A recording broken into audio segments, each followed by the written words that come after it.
Karens have become infamous in internet culture for their entitled antics and viral outbursts. But what happens when those attitudes meet real-life danger? In some shocking cases, the very arrogance, recklessness, or impulsive decisions that made them notorious online ended up costing them their lives. From bizarre accidents to unexpected twists of fate, these stories prove that sometimes reality can be far stranger and deadlier than memes. Here, we explore 5 Karens whose deaths were as shocking as they were unforgettable. It was June 17th, 2016, in a quiet Mesa, Arizona neighborhood, and the afternoon sun beat down mercilessly, pushing the temperature to 104 degrees Fahrenheit. Families were outside, grills humming and laughter drifting over low fences. Kids ran barefoot across lawns, dogs barked, and the scent of sizzling meat and charred wood filled the air. Denise Harlow, 44, lived alone in a modest, single-story home with a concrete patio and a well-worn propane grill. Known by neighbors as blunt and sometimes argumentative, she had a reputation for dismissing advice she didn't like. She was the kind of person who preferred to trust her own judgment, even if it seemed reckless to others. That day, Denise had planned a small dinner for 2 visiting relatives, a rare occasion that had her excited. She pulled out her old propane grill, which had been sitting uncovered for months, exposed to the harsh Arizona sun. When she connected the tank and tried to light it, nothing happened. A faint hiss of gas escaped, unnoticed at first, but then a neighbor working in his yard caught the smell and shouted a warning. "Denise, you've got a gas leak," he called over the fence. Denise waved him off with a dismissive gesture, raising her voice in return. "I've got this. Don't worry about it," she insisted, leaning over the grill and fiddling with the control knobs again. Her relatives exchanged worried glances. "Maybe we should check the connection, or wait a few minutes," one suggested. Denise snapped, brushing them aside, confident the problem was just air trapped in the line. Minutes passed. The haze of propane thickened, unnoticed by Denise, who was now focused entirely on her grill. Neighbors across the street paused in their work, watching her repeated attempts with growing unease. One woman muttered to herself, "She has no idea what she's doing." As Denise leaned forward for the final adjustment, she lifted the grill lid and peered inside. That was the instant everything went horribly wrong. The gas that had been accumulating ignited in a violent flash, erupting outward with a force that caught Denise completely off guard. Flames struck her across the face, neck, and arms. Her hair ignited for a brief, terrifying moment. She jerked back, knocking over a patio chair and stumbling before hitting the concrete with a heavy thud. The heat seared her skin, and the acrid smell of burning clothes filled the air. Panic erupted among the neighbors. One man grabbed a garden hose and began spraying water directly onto her smoldering clothing. Another lunged to turn off the propane tank, stopping the relentless flow of gas just in time to prevent an even larger explosion. Despite their efforts, Denise remained on the patio, writhing in pain, unable to move. Her relatives screamed, their faces pale and eyes wide with horror. Someone called 911, their voice shaking as they described the scene. Emergency responders arrived within minutes, but the scene was chaotic. The burns were extensive, and Denise was struggling to breathe from the smoke inhalation. She was rushed to the hospital, surrounded by medical personnel who fought desperately to stabilize her, but the injuries were severe, and despite their efforts, she succumbed days later. The official cause of death was listed as complications from the thermal burns and inhalation injuries. For those who had witnessed it, the image of that sudden, violent flash and Denise's collapse would never fade. In the aftermath, the neighborhood was left shaken. Backyards that once smelled of barbecue now felt heavy and tense. Grills remained covered, hoses were replaced, and patios stood empty. A silent reminder of how quickly confidence, or defiance, can turn deadly. Parents warned their children to stay away from anything involving gas or fire, and neighbors, still whispering about the incident months later, carried with them the chilling realization: sometimes, a single, careless decision can change everything in an instant. It was May 28, 2016, in a sprawling Mesa, Arizona big box store parking lot. The sun beat down relentlessly, and the temperature hovered under an extreme heat advisory. Kelsey Hart, 29, had parked her car under the blazing sun. Her 2-year-old son, Owen, strapped into a rear-facing car seat in the back. The windows were mostly closed, the engine off, and Kelsey believed she'd be inside only briefly. Inside the store, a small disagreement quickly escalated into a heated confrontation. At the customer service counter, Kelsey demanded a refund without a receipt. Voices rose, tension crackled in the air, and nearby shoppers stepped back, uneasy. Staff noticed her flushed face, her rapid movements, and the agitation that seemed to go far beyond a simple return. Outside, the heat was silently building inside the car, trapping Owen in an environment that was quickly becoming dangerous. Owen cried at first, then grew quiet, his small body beginning to succumb to the oppressive heat. Minutes ticked by, unnoticed by Kelsey, consumed as she was by her argument. Inside, she felt frustrated and annoyed. Outside, the sun turned the car into a furnace. 30 agonizing minutes passed before a shopper walking past noticed the child alone, unresponsive, in the parked car. Panic set in. The shopper tried the doors they were locked on. Another bystander grabbed a tire iron, breaking the rear window, and they pulled Owen into the shade. People poured water on his clothing, fanned him, and waited desperately for paramedics. Kelsey finally rushed out, her anger flaring at the sight of the shattered window and broken glass. Her focus was immediate on the car, on the damage. She shouted, pacing, striking the door frame, oblivious to the paramedics working to save her son. Her voice remained raised, her energy frantic, every step driven by outrage and disbelief. Witnesses said she seemed unsteady, her movements slowing as the heat, the stress, and the adrenaline combined into something dangerous. Then it happened. Her balance faltered, her voice cut off mid-shout, and she staggered backward. She crashed headfirst into the base of a metal signpost, the asphalt unforgiving beneath her. The impact was severe, and she lay motionless, her body silent in the chaos she had created. Paramedics scrambled to her side, but it was too late. Despite their advanced life support efforts, Kelsey was pronounced dead in the parking lot. The medical examiner later ruled the cause of death as sudden cardiac arrest, with the head trauma contributing to her collapse. Heat stress and acute emotional agitation had combined into a lethal storm. Owen survived, treated for heat exposure, and released days later. But the memory of that day lingered over the parking lot like a shadow. Store officials installed warnings about children left in vehicles under heat advisories, but nothing could erase the chilling lesson.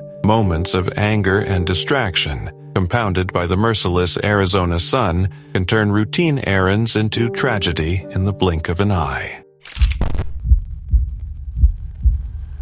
It was June 10th, 2015, in a quiet neighborhood park on the outskirts of Fresno, California. The late afternoon sun hung high, baking the wide grass fields that stretched between walking paths and a small playground. Families lingered in the shade, and scattered groups of teens were enjoying the open space. Elaine Porter, 46, lived just a few blocks away and had a daily routine of walking through the park at the same time each afternoon. Those who knew her described Elaine as decisive, impatient, and unafraid to confront situations she thought were wrong. That day, her sharp instincts would tragically collide with misfortune. A group of teenagers had gathered in the open field to fly remote-controlled airplanes. One small gas-powered plane soared low, circling before climbing again, while a second rested idly on the grass. Elaine, walking along the paved path, noticed the activity and instantly deemed it inappropriate. She stopped, turning toward the teens, and began shouting at them to leave. Her voice carried across the field, sharp and commanding. Rather than continuing along the path, she stepped off the pavement and strode across the grass toward the group, her eyes fixed on the grounded plane. In a sudden act of frustration, she grabbed the aircraft by its wing and flung it aside. The frame cracked on impact, scattering debris across the grass. Nearby, park-goers shouted for her to stop, warning her of the dangers, but Elaine ignored them. Her focus shifted to the plane, still in the air. She raised her arms and stepped forward, directly into its flight path. The operator reacted frantically, attempting to pull the plane away, but it was too late. The aircraft dipped briefly,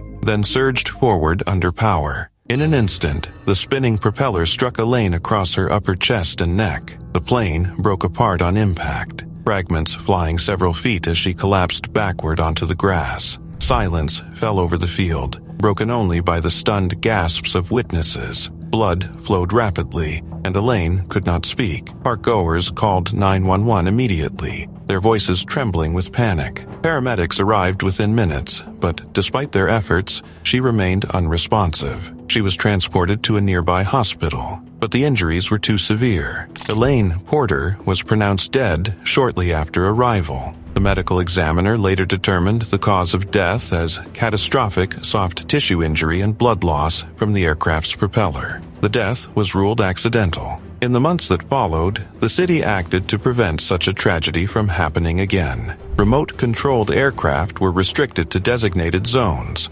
Warning signs were posted near pedestrian areas, and hobbyists were redirected to approved flying fields. Yet, for those who witnessed that afternoon, the memory of a routine walk turned catastrophic lingered. One moment, Elaine had been following her usual path. The next, a split-second decision put her directly in the path of deadly machinery. The park reopened under updated safety policies, but the haunting lesson remained clear. Sometimes, an impulse to correct what seems wrong can collide with reality in the most devastating way imaginable. It was December 25, 2013, in a quiet suburban home in Columbus, Ohio. The afternoon was warm, the windows closed to keep the air conditioning in, and the kitchen was crowded with family. Laughter bouncing off the walls as everyone gathered for Christmas. Tara Whitman, 33, ran a small event rental business and loved sharing party tricks online, but those who knew her described her as assertive, hands-on, and unwilling to be corrected, especially around younger family members. That afternoon, her decisiveness would have fatal consequences. A couple of teenage nephews were preparing a cola and Mentos experiment they had seen online. A 2-liter bottle sat upright in the kitchen sink, carefully positioned so the eruption would shoot upward and drain safely. Phones were ready to record, and adults were trying to keep the teens cautious, warning them not to touch the bottle once the reaction began and to step back immediately. Tara, however, laughed at the precautions. She dismissed their warnings,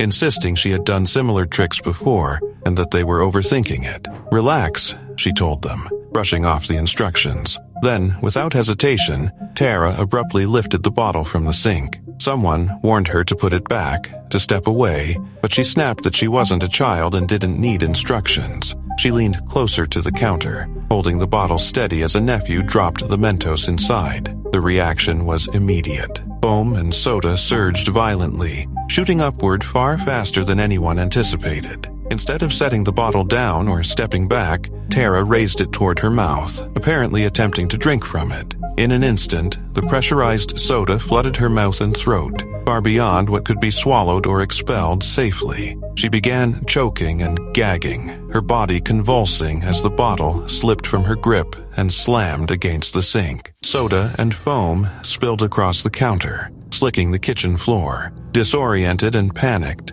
Tara bent forward, struggling to breathe, trying to step back. Her foot slipped on the wet tile, and she fell hard, striking the back of her head and upper neck against the sharp edge of the countertop before collapsing onto the floor. Family members rushed forward, watching in horror as she coughed violently, then grew eerily still. Within moments, Tara became unresponsive. 911 was called immediately. Family members tried desperately to keep her airway clear as they waited for paramedics. When emergency responders arrived, she was unresponsive on the kitchen floor, showing signs of severe head and neck trauma. Despite their efforts with oxygen support and advanced emergency care, Tara did not regain consciousness. She was pronounced dead at the scene. The medical examiner later ruled her death as blunt force trauma to the head, with acute aspiration of carbonated liquid and a panic-induced loss of balance listed as contributing factors. Investigators confirmed the soda and candy reaction itself functioned normally, and no foul play, equipment malfunction, or poisoning was involved. What began as a festive demonstration had turned into a sudden, tragic accident. For those present that day, the memory lingered like a shadow over the holiday, the sound of the fizzing soda, the slip on the wet tile, the chaos of panic and the chilling reminder that even a simple experiment, when mixed with overconfidence and a moment's misjudgment, can turn deadly in seconds.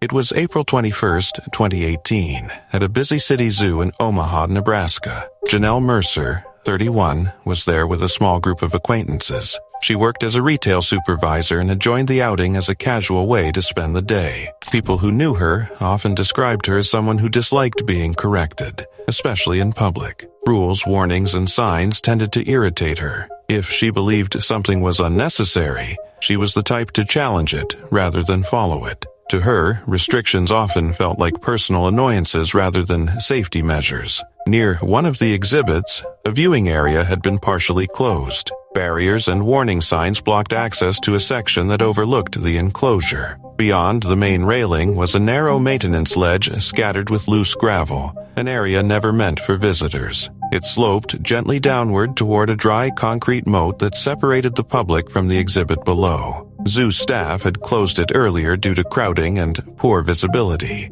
hoping to prevent exactly the kind of accident that would soon unfold. When Janelle reached the barrier, she stopped. Instead of moving along like the others, she began arguing with a nearby employee. Witnesses later recalled her insisting the closure made no sense. From where she stood, the area looked harmless, just a few feet of concrete beyond a rail. The staff member calmly explained the restriction and asked her to continue down the path, but Janelle refused. Her voice grew louder, sharper, drawing the attention of nearby visitors. She waved a hand toward the ledge and dismissed the warnings as exaggerated and unnecessary. A few people slowed their steps to watch the confrontation. Some exchanged uneasy glances. Others quietly urged her to just move along. But Janelle seemed determined to prove her point. Then, in full view of the crowd, she climbed over the barrier. Surveillance footage later showed her lifting herself over the rail, one leg at a time, stepping into the restricted area. Gasps rippled through the onlookers. The maintenance ledge beneath her feet was narrow and uneven, scattered with loose stones that shifted under the slightest pressure. There were no handrails, no guardrails, nothing meant to support foot traffic. It was a space designed only for trained staff with proper footing and caution. Janelle turned back toward the public walkway as if to prove there was nothing to fear. For a brief moment, she stood there confidently, shoulders squared, almost triumphant. But as she shifted her stance, her heels slid on the gravel. The tiny stones rolled beneath her shoes, stealing her balance in an instant. Her footing vanished almost immediately. She reached back toward the railing, fingers stretching for something solid, but her hand grasped nothing but empty air. In that split second, her center of gravity tipped too far. There was no barrier to stop her, no second chance to correct her balance. She fell backward into the dry moat below. Witnesses heard the sharp, sickening impact as her head struck the concrete. The lively chatter of the zoo dissolved into stunned silence. A few people screamed. Others covered their mouths in disbelief. Her body lay motionless at the bottom of the enclosure. Zoo staff rushed to the edge within seconds. One employee descended carefully using a nearby access ladder, calling out to her as he approached. But Janelle showed no signs of consciousness or movement. Emergency services were called immediately. Paramedics arrived and began resuscitation attempts, working urgently on the concrete floor of the moat. But there was nothing they could do. She was pronounced dead at the scene. The medical examiner later determined the cause of death was severe blunt force trauma to the head, along with a high cervical spine fracture. Injuries consistent with a backward fall onto concrete. Investigators confirmed the barriers had been intact and functioning as designed. There was no equipment failure, no hidden hazard, only a clearly marked restricted area that had been ignored. In the aftermath, the zoo installed taller barriers, expanded warning signs, and increased staff presence near similar enclosures during busy hours. Visitors would later notice the changes without knowing exactly why they were there. But for those who witnessed the incident, the memory lingered. A normal afternoon, a simple rule, a moment of stubborn defiance, and a fall that ended everything in an instant.